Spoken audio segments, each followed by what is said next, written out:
자, 중국이요. 또 우한 폐렴 확진자 방식을 바꿨습니다.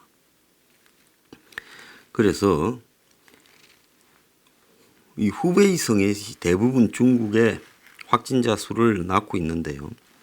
오늘 아침에 평균 한 2,000명 수준이고 사망자는 100명 이상인 그런 상황이 유지되어 왔는데, 사망자는 108명인데 확진자는 349명이라는 거예요. 갑자기 2,000명대에서 349명으로 뚝 떨어졌습니다. 근데 후베이성 자체가 제멋대로 확진 기준을 바꿨다고 합니다. 13일부터 임상 진단 병례를 도입해 시간이 오래 걸리는 혈상 검사 대신에 이 CT 촬영을 해서 폐렴 소견이 나오면 확진자로 하기로 했죠. 그래서 하루 만에 10배가 늘었죠.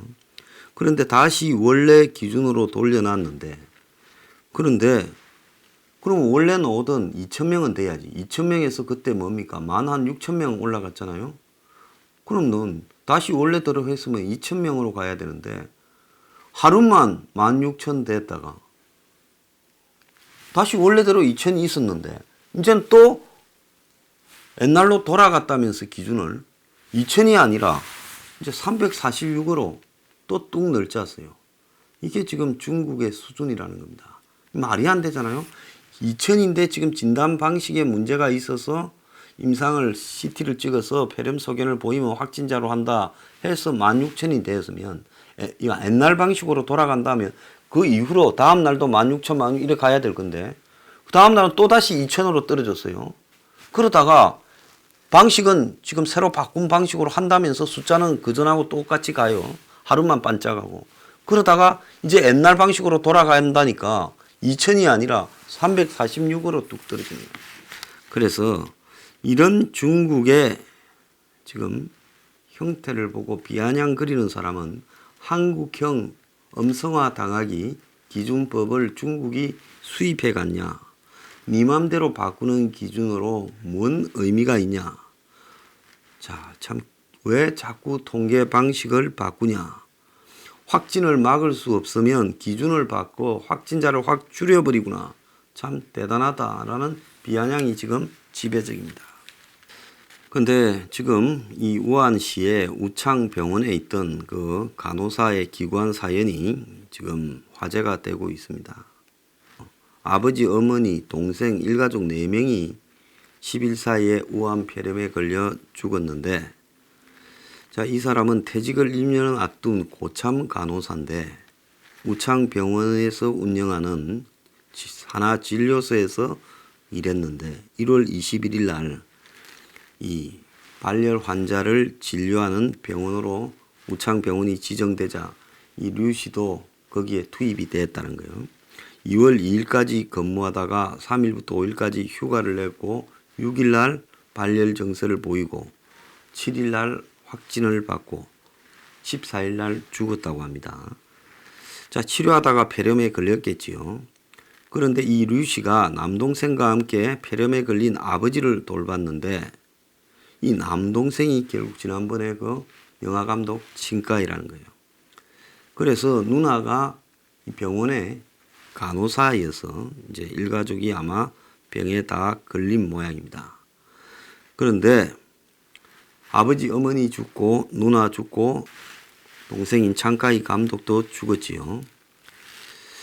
자, 그래서 이 사람이 이 지인들한테 방호복도 없이 빨가벗고 일하는 것 같았다 이러고 방역 현장에서 아마 감염됐을 거다라고 알려지는데, 중국 정부는 이것이 유언비어다 아직도 그렇게 말하는 이 지금 사람도 있다고 합니다.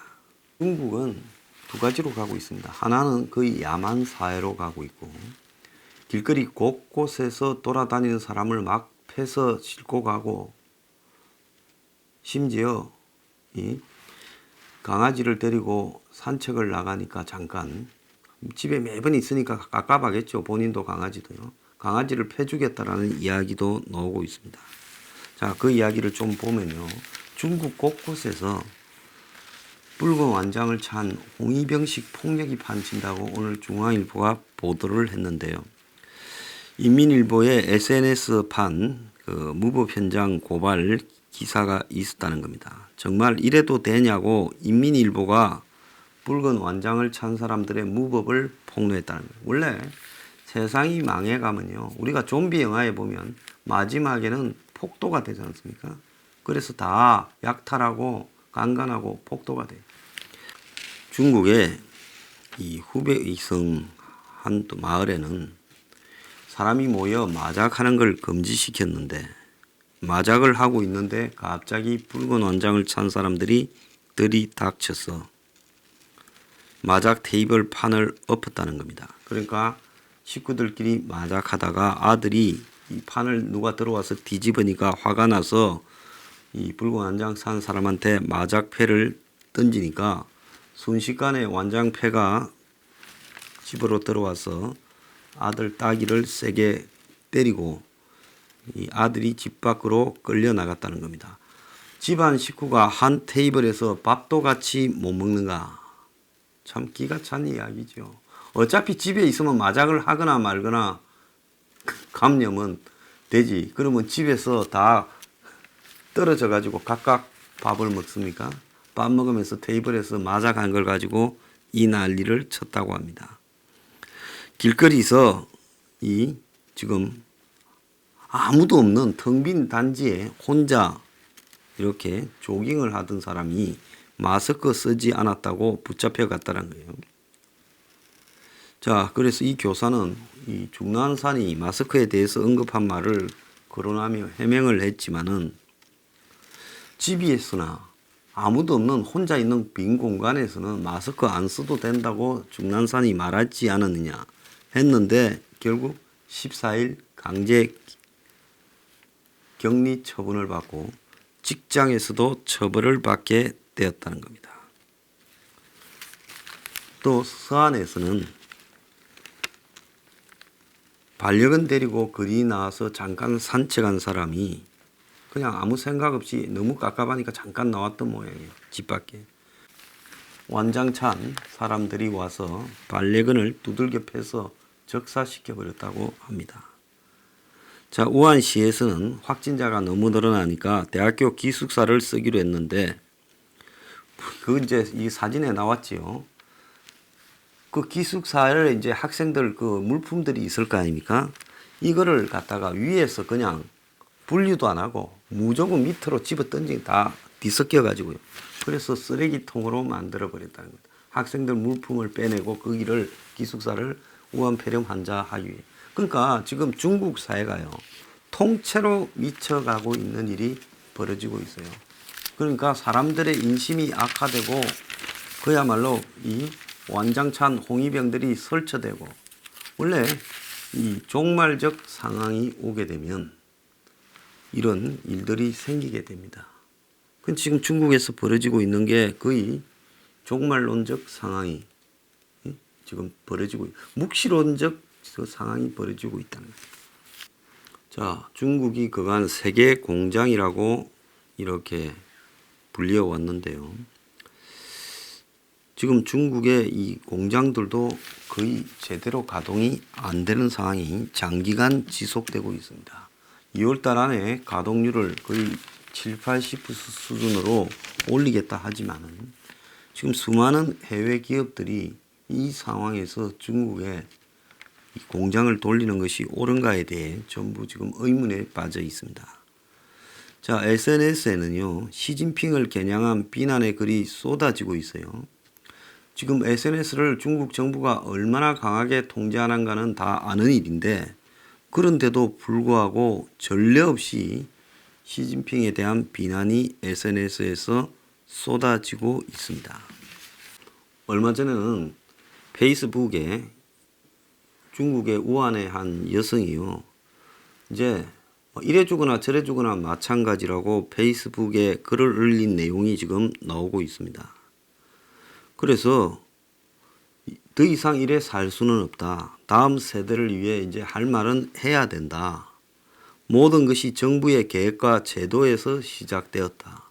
일반 시민은 돈이 있어도 약도 살 수 없고 병원에도 갈 수 없다. 언론들은 거짓말을 하고 공산당은 악행을 저지르고 있다. 아무도 자유롭게 말을 하지 못한다.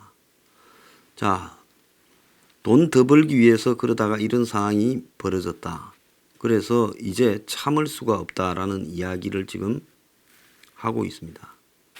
그간에 시진핑이 한 2년 전부터 거의 황제가 됐지요. 2017년 당대에서 거의 정권을 쥐고 또 임기를 한번 연장하고 또 2번만 하게 돼 있는 걸 폐지하고 영원히 자기가 해먹을 수 있게 하지 않았습니까? 중국 모임 1대1로부터 그렇게 다 설쳐놓고 가짜 홍보는 지가 다 해놓고 위기 상황이 됐는데 지가 책임지고 수습해야 될 건데 총리한테 폐렴 대책반을 맡겨놓고 숨어버렸어요. 그리고 이제 우한을 일찍 차라리 갔다 왔으면 나았을 건데 방문 타이밍도 놓쳐버렸고 이제 안 가고 있습니다. 그러니까 중국 국민들이 다 이 시진핑을 보면서 비겁자라고 속으로 다 생각하고 이제 노골적으로 비판도 하고 있어요. 리완양이 사망하자 국민의 분노가 지금 하늘을 찌르고 있고 이 비난하던 시중령 교수라든지 또 시민 기자 이런 사람들을 전부 다 가다버리고 숨겨버리고 실종시켜 버렸습니다. 자, 이런 식으로 이제 시진핑이 자신의 역할을 하지 못한 지도자다. 아무리 공산주의 사회라 하더라도 이런 식으로 누르고 권력을 유지할 수는 없는 겁니다. 자, 시진핑의 지금 권력 유지가 거의 한계에 오고 있어요. 지금까지 공석 중이던 우한에요. 그 한국 총영사관이 있죠. 직원 8명이 남아있고 또 1명의 의사분이요. 집에서 부모가 오라는데도 남아가지고 교민들을 치료한다고 있습니다. 정말 훌륭한 사람이에요. 그런 사람들을 훈장을 줘야 됩니다. 자, 그런데 현직 직원들이 아무도 안 갈라 해가지고 퇴직한 사람이 좀 노련한 사람이 지금 신임 총영사가 되어서 이 수송기를 타고 이렇게 지금 간다는 거예요. 그래서 이 수송기가 이 화물기가 무슨 화물기냐? 지자체와 기업, 민간단체에서 지원하는 구호 물품을 전달하러 가는데 이 구호 물품이 지금 그동안에 상당히 논란이 됐죠. 그래서 중국 정부와 협의를 통해 외교부가 충칭, 상하이, 안희성, 저장성, 장수성 등 중국 각지에 구호 물품 지원을 하고 있는데 안면 보호구, 의료용 장갑, 분무형 소독기 등을 지원하고 있는데 자, 그래서 국내에서 지금 비용이 마스크 비용이 올라갔다라는 이야기가 이것 때문에 나오고 있는 겁니다. 자, 그런데 지금 하루 생산되는 마스크가 800만 장인데 1000만 장으로 늘려서 별 문제가 없다. 재고가 3000만 장이다 했는데 중국에 지원된 마스크가 지금까지 205만 장이라서 이것 때문에 교란되는 것은 아니다라고 말을 하고 있습니다. 그런데 이런 중국에 대한 지원을 챙기는 정권, 지금 한국에 이런 지 발등에 불이 떨어져서 어떻게 지금 될지도 모르는데 오늘 밤에 화물기를 투입해서 중국에 지금 구호 물품을 전달하는데 민간이 지원한 마스크 180만 장, 의료용 마스크 25만 장 등 205만 장이고요. 500만 달러의 이제 이 물품들을 정부가 지원하는데 이걸 오늘 이제 출발한다는 거예요. 총영사를 싣고요. 참 기가 찬 일이 아닐 수 없습니다. 강경화는 중국의 요청이 있으면 의료 지원을 하겠다고 그저께 이야기를 했습니다. 의료진을 파견하겠다. 참 미쳐도 보통 미치지 않았지요. 18일 날 그렇게 말을 했습니다. 하루만 있었으면 이런 말 하다가 맞아 죽을 뻔했지요. 자, 시진핑과 비슷한 자가 지금 문재인이다. 야권하고 의료계에서는 코로나가 문재인이 좋아하는 코로나, 즉 우한 폐렴이 곧 종식된다고 말을 한 부분에 대해 문이 과연 현실 인식을 조금이라도 한 것이냐라는 비판이 곳곳에서 나오고 있고 자, 이 모든 것이 문이 국경을 막지 않아서 발생한 것이다라고 이야기가 나오고 있습니다. 자, 그런데 이 언론이 우한 폐렴으로 인한 국민의 건강보다 문 정부를 더 걱정을 해서 공포가 부른 혐오, 또 넓은 노 차이나 이런 걸 KBS가 지금 방송에서 이야기를 하고 있습니다. 그러니까 우한 폐렴에 대한 과학적인 진실을 외면하고 언론이 지금 정치를 갖다가 보도하고 있는 거예요. 또 팩트체크 K라는 프로는 우한 폐렴 택배로도 전염 따져보니까 그러지 않다. 이런 식으로 말을 하면서 이런 것들을 중국 눈치 보기 팩트체크까지 지금 등장했다는 겁니다. 그래서 자국민의 건강보다 지금 중국의 눈치를 보는 보도가 더 많았다.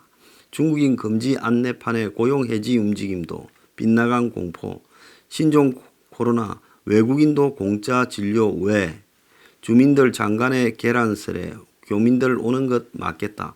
이런 식으로 지역 이기주의, 우한 폐렴에 대한 두려움들을 그야말로 조롱을 해왔습니다.